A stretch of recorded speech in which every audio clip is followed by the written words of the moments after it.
In today's video, I'm gonna go over 5 things that in my personal opinion are still lacking from the game and why they might or might not be added in future updates. I will not discuss specific animals or DLCs since I feel that's been done enough. What I'm more interested in are mechanics and features that would take Planet Zoo from the great game it already is to an even better game with more creative possibilities. Without further ado, let's get into it. Number 1. Flying birds. I feel like at this point in Planet Zoo's development history, we're at that weird point where people are expecting birds to be announced any day now, but at the same time there's also lots of people who are doubting we'll get flying birds at all.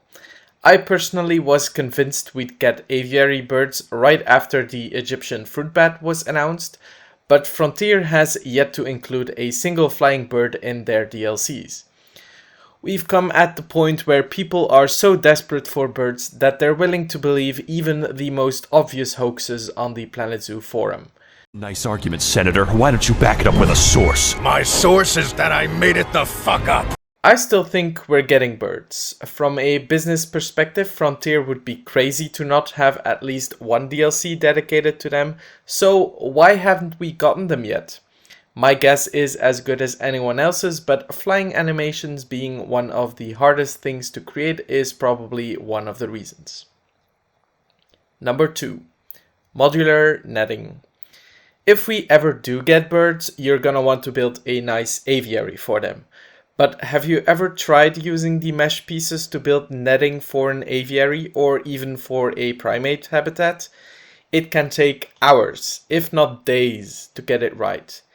Having modular netting would allow us to create netting in just the same way as we can create barriers in an instant.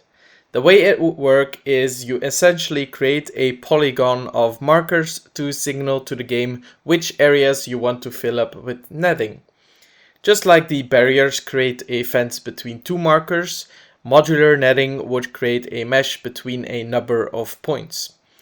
While this would be an incredible game changer to have, one of the main reasons why it might not be possible is because of Planet Zoo's engine limitations.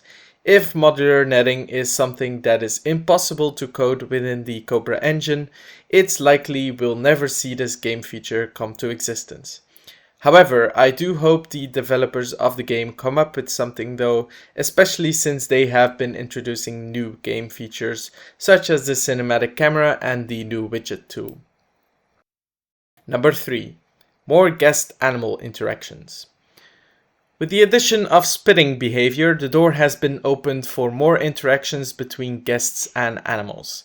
Many people have been open to the idea of a petting zoo DLC, and indeed such a DLC would be perfect to add new interactions, such as guests feeding animals from a dispenser or children petting small animals. Ultimately, it's the interactions between guests and animals that make a zoo feel alive. More interactions would also change the way how we build our habitats to allow for these kinds of exchanges. For example, if your guests want to feed a goat, they'll need to be able to get close to them. Small monkeys in walkthrough habitats might even climb on your guests, making these kind of habitats more popular. Number 4. Aquariums. Aquariums are part of an ongoing discussion in the Planet Zoo community about whether or not they should be included in the game or serve as the basis for an entirely separate game. Personally, I believe that, like birds, aquariums and fully aquatic animals are an essential part of the zoo experience. Mods have shown that it is possible to have somewhat functional shark tanks and aquariums in your zoo, and I'd even say that compared to flying birds, implementing full aquatic animals would be much easier. However, one major issue in regards to an aquarium or fully aquatic themed DLC has to do with the limited amount of animals you could include in it. A scenery pack would only allow for 5 different species, and even though an animal pack would allow for more, you're still limited and you'd still have to make choices. Would you only include large aquatic species such as sharks, sea turtles, cetaceans, etc.? What about smaller fish? They would probably be exhibit animals. But what is an aquarium with only one kind of small fish species? Would a DLC centered entirely around exhibit fish species be exciting enough for people to buy? The limitation of Frontier's DLC template is, in my opinion, the main reason why aquariums are probably not going to be included into Planet Zoo, and makes it more likely that they'll develop a separate Planet Aquarium as an intermediary step between Planet Zoo and its probable sequel. Number 5. Player-created scenarios. Currently, the game provides a set number of scenarios in career mode, which is essentially Planet Zoo's story mode.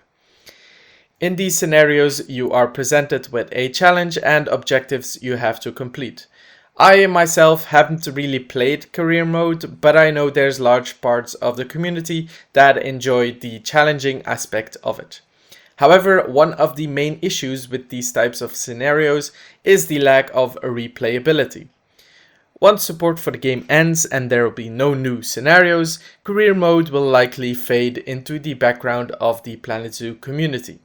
However, if players could create their own scenarios with custom objectives and challenges, this would allow career mode to become a cooperative creative environment and attract more players who are into challenging game modes.